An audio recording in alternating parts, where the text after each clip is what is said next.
नमस्कार, बहुत स्वागत है आपका। साल का आखिरी और दूसरा सूर्य ग्रहण लगने जा रहा है आश्विन माह के कृष्ण पक्ष की अमावस्या के दिन।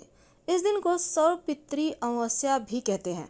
तो सर्वपित्री अमावस्या के दिन महालया भी मनाया जाता है और इस दिन पितर देवों को अंतिम विदाई भी दी जाती है।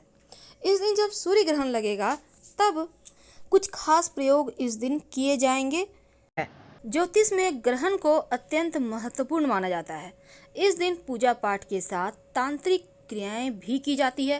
वैसे तो इस बार का ग्रहण बहुत खास है और ग्रहण काल के दौरान भोजन बनाना और भोजन खाना दोनों ही से बचा जाता है। हालांकि इस बार का ग्रहण भारत में दिखाई नहीं देगा, इसलिए सूतक भी मान्य नहीं होगा। लेकिन जो प्रेग्नेंट महिलाएं हैं वो संभल के रहेंगी और ग्रहण के वक्त बहुत सारी ऐसी चीज़ें हैं जो उनको नहीं करना है, उनको परहेज करना है। तो ग्रहण काल की एक बात मत भूलिए कि ग्रहण काल में घर से बाहर मत निकलिए और इसके अलावे ग्रहण को भी मत देखिए। कहते हैं सूर्य ग्रहण और चंद्र ग्रहण के समय सूर्य और चंद्र तकलीफ में होते हैं, इसीलिए ग्रहण के समय उन्हें देखने से बचना चाहिए। साथ ही ग्रहण के समय दांतों में ब्रश करना, तेल लगाना, ताला चाबी खोलना, तिनके तोड़ना, सिलाई करना, कैंची, चाकू, छुरी यूज करना जैसी चीज़ें बिल्कुल भी ना करें, खासकर जो प्रेग्नेंट महिलाएं हैं उनके लिए। ग्रहण काल में मालिश करना, उपटन लगाना, ऐसे भी चीज़ों से बचना है।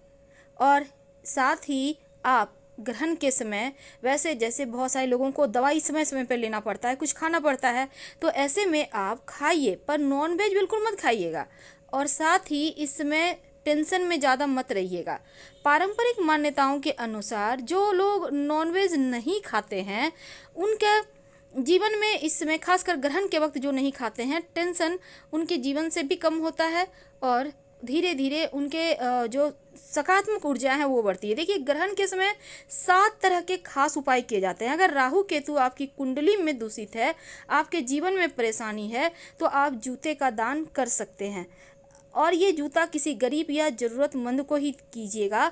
जूता काला या ब्राउन कलर का होगा।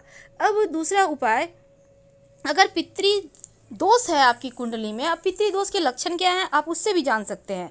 जैसे कि वंश वृद्धि नहीं होना, यानी संतान की प्राप्ति में रुकावट होना, नौकरी रोजगार नहीं चलना, आप जहाँ से चले हैं वहीं पर हैं, तरक्की नहीं कर पा रहे हैं, ये भी पितृदोष के लक्षण हैं। तो ग्रहण के दिन आप वैसे तो इस दिन सुबह में भी आप कर सकते हैं, जल में एक चुटकी काला तिल डालकर भगवान सूर्य को अर्पित करें। और दूसरी चीज़, ग्रहण समाप्त होने के बाद काले कपड़े में थोड़ा सा काला तिल, काली उड़द और एक सिक्का रखकर आप किसी को दान कर दें या पीपल के नीचे रख दें या फिर किसी मंदिर में रखें। धन की मुश्किलों से दूर होने के लिए, यानी कि धन की परेशानी समाप्त करने के लिए ग्रहण के समय एक छोटा सा प्रयोग किया जाता है। सबसे पहले तो आपको एक सिक्का लेना है, भगवान सूर्य के 12 नाम का जप करना है। सूर्याय नमः, भास्कराय नमः, ऋक्वे नमः, मित्राय नमः, भानवे नमः, आर्काय नमः, खगय नमः, पुष्णे नमः, मारीचाय नमः, आदित्याय नमः, सावित्रे नमः, हिरण्यगर्भाय नमः। तो ये मंत्र आप जप कीजिए और उसके बाद एक लाल कपड़े पर एक सिक्का रखकर बांध कर अपनी तिजोरी में रख लें। माँ लक्ष्मी के चरणों में रखने के बाद तो धन की समस्या दूर हो जाती है। तो भगवान सूर्य के मंत्र का आपको जप करके ये उपाय कर लेना है, मुश्किलें समाप्त होंगी। धन के लिए एक और उपाय किया जाता है, क्या करेंगे? देखिए ग्रहण काल में 7 गोमती चक्र, याद रखिए 7 गोमती चक्र आपको लेना है और साथ ही आप एक सिक्का एक लाल कपड़े पर रख कर सब कुछ आप श्री सुक्तम का पाठ करें और फिर धन के स्थान पर रख दें। इससे भी बरकत होने लगती है, धन की समस्या दूर हो जाती है। दोनों में से कोई भी उपाय कर लें, आप चाहें तो दोनों ही उपाय कर सकते हैं। धन की मुश्किलों से बाहर निकलने में ये आपको मदद करेगा। तो ग्रहण के दौरान आप मंत्र जप खूब कर सकते हैं, टोने टोटके कर सकते हैं। अपने सुविधा के लिए करें, अपने भलाई के लिए करें, दूसरों के बुराई के लिए मत कीजिएगा। तो चलिए एक और छोटा सा प्रयोग। कभी कभी क्या होता है तो ये जो गोमती चक्र है आप पहले से लाकर रख लीजिए। अगर आपके घर में पहले से है गोमती चक्र तो उसको भी आप गंगा जल से शुद्ध करके यूज कर सकते हैं, कोई दिक्कत नहीं है। कभी कभी क्या होता है, निगेटिव एनर्जी बहुत परेशान करती है, बीमारियां पीछा ही नहीं छोड़ती, जीवन में मुश्किलें ही मुश्किलें हैं। आप चाहते हैं कि तमाम मुश्किलों से आप बाहर निकलें, तमाम परेशानियों से आप बाहर निकलें, पर निकल नहीं पाते। तब एक छोटा सा काम करें। क्या करेंगे?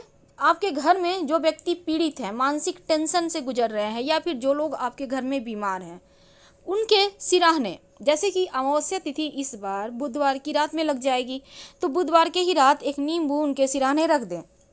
और अगर आप नहीं रख पा रहे हैं, बुधवार की रात में नहीं रख पाए, तो ग्रहण के वक्त ही उनके बेड के पास रख दीजिएगा। ग्रहण दोपहर 1 से 6 बजे तक है ना, तो उस बीच आप रख दीजिए। ग्रहण समाप्त होने के बाद इस नींबू को उठाइए। अब इस नींबू को उठाकर उसके 2 पीस काटिए, 2 टुकड़े में। घर से बाहर निकलकर दाहिने हाथ का टुकड़ा बाएं तरफ फेंक दें और बाएं हाथ का टुकड़ा दाहिने तरफ फेंक दें और बिना पीछे मुड़े घर आ जाएं। स्वास्थ्य में क्विक आपको लगेगा जैसे हाँ अब उनका स्वास्थ्य अच्छा हो गया, तुरंत आपको इसका फर्क महसूस होगा। तो बीमारियों से मुक्ति के लिए, टेंशन मुक्ति के लिए, जीवन के कष्टों से मुक्ति के लिए ये प्रयोग अमोघ है। अब बहुत सारे बच्चे बच्चियों का, लड़के लड़कियों का शादी नहीं हो पा रहा है। अब कोरोना के वक्त में जिसका शादी लगा है वो भी बहुत आगे बढ़ गया या फिर टूट गया। क्या करेंगे कि शीघ्र विवाह हो जाए? एक छोटा सा प्रयोग कीजिएगा। जिन लड़के लड़कियों का शादी नहीं हो पा रहा है, ग्रहण के 1 दिन पहले केले के पेड़ के पास जाइए, हाथ जोड़कर केले के वृक्ष से प्रार्थना कीजिए कि आपका जड़ हम लेकर जाएंगे। और फिर ग्रहण शुरू होने के पहले आप 1 लोटा जल लेकर फिर से केले के पेड़ के पास जाएं और एक सुपारी, एक सिक्का लेकर जाएं।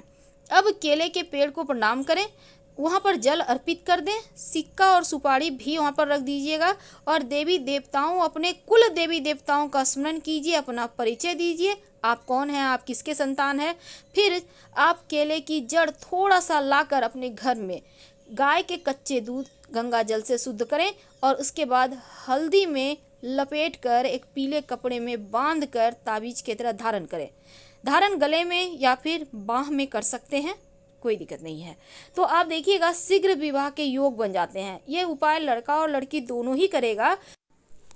ग्रहण के दिन नमक का विशेष प्रयोग भी किया जाता है। अगर आपके पास साफ नमक ना हो तो आप फिटकरी भी यूज कर सकते हैं। दोनों में से कोई भी एक चीज़ लेकर यूज करें। क्या करेंगे? देखिए, ग्रहण के समय नकारात्मक ऊर्जाएं चरम पे होती हैं, इसीलिए इस समय आपके घर परिवार पर, आपके ऊपर, आपके घर के लोगों पर, यहाँ तक कि आपके दिमाग पर भी इसका असर पड़ता है।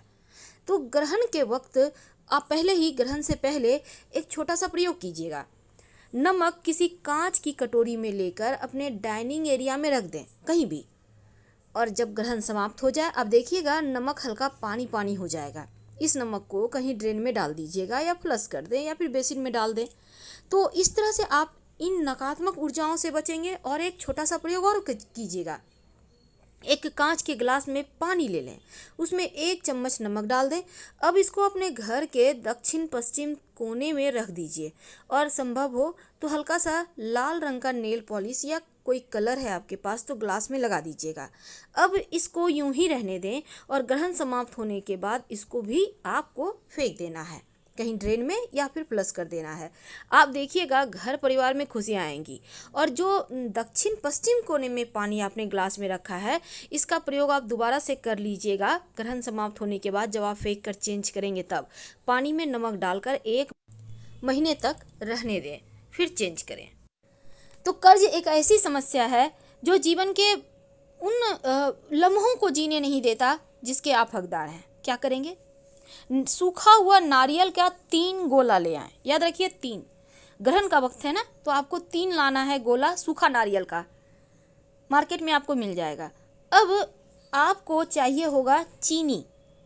अब नारियल का गोला में या तो छेद करें या फिर ऊपर से थोड़ा सा काट लें। सभी नारियल के गोले में चीनी भर दें, शक्कर जिसको कहते हैं। उसके बाद ऊपर से जो काट के हटाया है वहाँ पे लगा दें।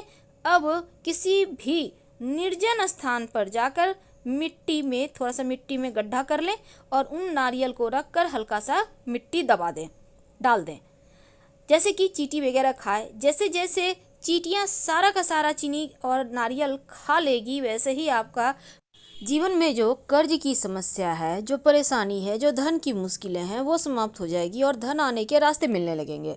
हम आपसे विदा लेते हैं। हर हर महादेव। धन्यवाद। जानकारी अच्छी लगे तब लाइक कर सब्सक्राइब करें, अपनों से शेयर करें और कमेंट में हर हर महादेव जरूर लिखें। खासकर प्रेग्नेंट महिलाएं सावधान रहेंगी। धन्यवाद।